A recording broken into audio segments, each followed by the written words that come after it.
Most likely, your drone uses GPS technology to make flying easier and help you avoid obstructions. But even the most intelligent software and automated navigation doesn't replace the need for piloting experience and practice.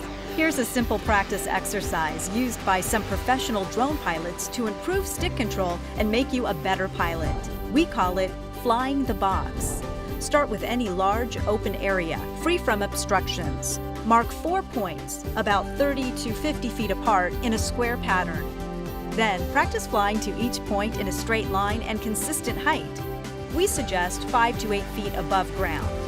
Focus on making smooth, controlled turns as you reach each point.